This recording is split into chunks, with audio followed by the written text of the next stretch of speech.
ఆంధ్రప్రదేశ్లోని మరో కీలక నియోజకవర్గం ఆలూరు. ఈ సెగ్మెంట్ ఒకప్పుడు కాంగ్రెస్కు కంచుకోటగా ఉండేది.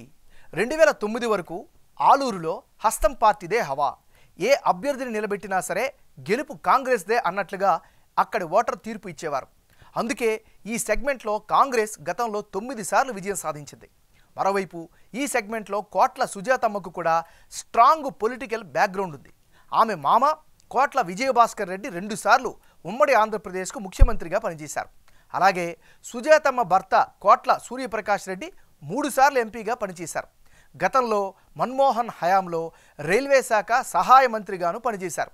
అయితే ఈ పెద్ద నేతలను ఢీకొట్టేందుకు వైసీపీ భారీ వ్యూహాలతోనే పనిచేస్తోంది. ఆలూరు సెగ్మెంట్లో 26% ఉన్న బలమైన బోయ కమ్యూనిటీకి చెందిన నాయకులనే పోటీకి దింపుతోంది. గతంలో 2 సార్లు గెలిచిన జైరాం, అలాగే ఇప్పుడు సెగ్మెంట్ వైసీపీ ఇన్ఛార్జిగా నియమితులైన బూసిని విరూపాక్షి కూడా బోయ కమ్యూనిటీకి చెందినవారే. జైరాంపై సెగ్మెంట్లో వచ్చిన ఆరోపణలు, పార్టీ చేసిన సర్వేల్లో గ్రాఫ్ తగ్గింది అన్న కారణాలతో ఆయన్ని తప్పించి విరూపాక్షికి ఇన్ఛార్జి బాధ్యతలను జగన్ కట్టబెట్టారు అని టాక్ వినిపిస్తోంది. మరి మారిన పరిస్థితుల నేపథ్యంలో ఆలూరు నియోజకవర్గం ఓటర్ నాడి ఎలా ఉందో తెలుసుకునే ముందు 2019 అసెంబ్లీ ఫలితాలను ఒకసారి చూద్దాం. 2019 అసెంబ్లీ ఎన్నికల్లో వైసీపీ అభ్యర్థి గుమ్మనూరు జైరాం 57% ఓట్లు రాబట్టి గెలిచారు. రాష్ట్ర వ్యాప్తంగా జగన్ వేవ్, వైసీపీ హవా రెండోసారి ఈయన గెలుపుకు దోహదం చేశాయి. అదే సమయంలో టీడీపీ నుంచి పోటీ చేసిన కోట్ల సుజాతమ్మకు 36% ఓట్లు వచ్చాయి. ఇక జనసేన నుంచి పోటీ చేసిన వెంకటప్ప 2% ఓట్లు రాబట్టగలిగారు. మరి ఈసారి ఎన్నికల్లో ఆలూరు సెగ్మెంట్లో రాజకీయం ఎలా ఉండబోతోందో big TV exclusive detailed election సర్వేలో వెల్లడైనటువంటి అభిప్రాయాలను ఇప్పుడు పరిశీలిద్దాం.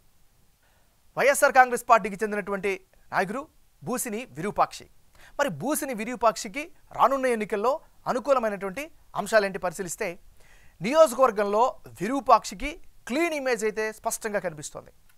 ఇక వ్యతిరేకతను అధిగమిస్తారు అనేటటువంటి అంచనాలు కూడా నియోజకవర్గంలో ఈయన పట్ల కనిపిస్తున్నాయి.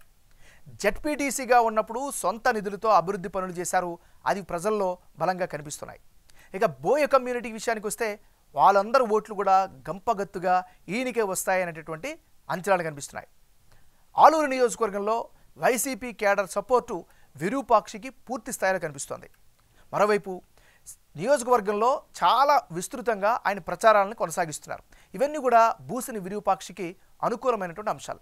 మరి ఈయనకుండే మైనస్ పాయింట్స్ ఏంటి పరిశీలిస్తే, నియోజకవర్గంలో గ్రామాల్లో తాగునీటి సమస్య చాలా విపరీతంగా ఉంది. ఇది ప్రధానమైనటువంటి మైనస్గా కనిపిస్తుంది. సాగునీరు కూడా లేక రైతులు చాలా ఇబ్బందులు పడుతున్నారు. ఈ వర్గం నుంచి ఇదొక వ్యతిరేకత వచ్చే ఛాన్సెస్ ఉన్నాయి. ఇక నత్తనడకన వేదావతి రిజర్వాయర్ పనులు కొనసాగుతున్నాయి. తుంగభద్ర లో లెవెల్ కెనాల్ పనులు కూడా ఆశించిన స్థాయిలో జరగడం లేదు. ఉపాధి అవకాశాలు లేక యువతలో అయితే విపరీతమైన అసంతృప్తి కనిపిస్తుంది. మరీ ముఖ్యంగా నియోజకవర్గంలో డ్రైనేజీలు కావచ్చు, రోడ్లు కావచ్చు సరిగా లేకపోవడంతో ప్రజలు అవస్థలు పడుతున్నారు. మరీ ముఖ్యంగా ప్రభుత్వ ఆసుపత్రుల్లో అయితే సరైనటువంటి సౌకర్యాలు లేవు. కొత్తగా పింఛన్ల కోసం దరఖాస్తు చేసుకున్న వారికి 2 ఏళ్లుగా రాకపోవడం కూడా ప్రధానమైన మైనస్గా చెప్పుకోవచ్చు. ఇది దీనికి సంబంధించినటువంటి ప్లస్లు, మైనస్లు. తెలుగుదేశం పార్టీకి చెందినటువంటి నాయకురాలు కోట్ల సుజాతమ్మ. మరి సుజాతమ్మకు రానున్న ఎన్నికల్లో అనుకూలమైన ఫ్యాక్టర్స్ ఏంటి పరిశీలిస్తే, సుజాతమ్మకు బలమైన రాజకీయ వారసత్వమే పెట్టని కోటగా కనిపిస్తోంది.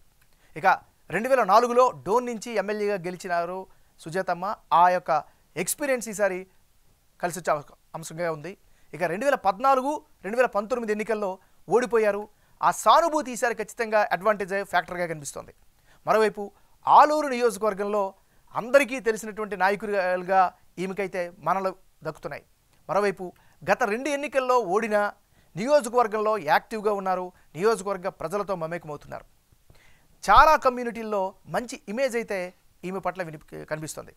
గత 5 ఏళ్లుగా తెలుగుదేశం పార్టీ కేడర్కు అండగా నిలుస్తున్నారు. ఇది పార్టీ పరంగా కలిసి వచ్చేటువంటి అంశం. ఇక నియోజకవర్గ ప్రజల సమస్యల పరిష్కారానికి చొరవ చూపిస్తారు అనేటటువంటి అభిప్రాయం కూడా వ్యక్తమవుతుంది. సోషల్ మీడియాలో ప్రభుత్వ వ్యతిరేకత విధానాలపై నిత్యం పోరాటం చేస్తున్నారు.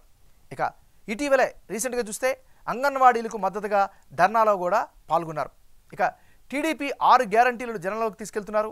రా కదలిరా, జైహో బీసీ సహా పార్టీ కార్యక్రమాలు కూడా నిర్వహిస్తున్నారు. వీటన్నిటితో పాటు జనసేన నుంచి పోటీ లేకపోవడం, వారి సపోర్టు తెలుగుదేశం పార్టీకి ఉండడం సుజాతమ్మకి కలిసి వచ్చే ఫ్యాక్టర్. ఇవి మీకు సంబంధించినటువంటి గ్రౌండ్ రియాలిటీస్. రానున్న ఎన్నికల్లో ఆలూరు నియోజకవర్గంలో ఎవరెవరు బరిలో ఉంటే ఫలితాలు ఏ విధంగా వచ్చే అవకాశం ఉందో పరిశీలిద్దాం. ముందుగా ఇప్పటికిప్పుడు ఆలూరులో ఎన్నికలు జరిగితే తెలుగుదేశం పార్టీకి గెలుపు అవకాశాలు ఎక్కువగా ఉన్నాయని బిగ్ టీవీ సర్వేలో కనిపిస్తోంది. టీడీపీ అభ్యర్థిగా పోటీ చేసే కోట్ల సుజాతమ్మకు 51% ఓట్లు, అలాగే వైసీపీ అభ్యర్థిగా బరిలో దిగుతున్న బూసిని విరూపాక్షికి 46% ఓట్లు, ఇతరులకు 3% ఓట్లు వచ్చే ఛాన్సెస్ కనిపిస్తున్నాయి. ప్రభుత్వ వ్యతిరేకత, గత 2 ఎన్నికల్లో కోట్ల సుజాతమ్మ ఓడిపోవడం, కోట్ల కుటుంబానికి ఉన్న ఇమేజ్, కోట్ల సుజాతమ్మకు వ్యక్తిగతంగా జనంలో ఉన్న మంచి పేరు, 2009 నుంచి ఇక్కడ టీడీపీ గెలవకపోవడం, ఇవన్నీ గెలుపు అవకాశాలను పెంచుతున్నట్లు సర్వే ద్వారా తెలుస్తోంది. వచ్చేది టీడీపీ ప్రభుత్వమే అనే చర్చ జనంలో జరుగుతుండడంతో గెలిచే పార్టీ అభ్యర్థినే గెలిపించుకోవాలి అనేటటువంటి ఆలోచనతో ఆలూరు సెగ్మెంట్ జనం మూడు కనిపిస్తోంది. వైసీపీ ఓట్ షేరుకు కారణం అభ్యర్థి బూసిని విరూపాక్షికి సెగ్మెంట్లో మంచి పేరు ఉండడం, బోయ వాల్మీకి కమ్యూనిటీ ఓట్లు వస్తాయి అనేటువంటి అంచనాలు, విరూపాక్షి తన సొంత నిధులతో పనులు చేపట్టడం కూడా జనంలో పాజిటివ్ ఇమేజ్ను పెంచుతున్నట్లు సర్వేలో తేలింది. అదే సమయంలో వైఎస్ జగన్ సర్కార్ అమలు చేస్తున్న సంక్షేమ పథకాల లబ్ధిదారులు కూడా వైఎస్ఆర్ కాంగ్రెస్ వైపు చూస్తున్నారు.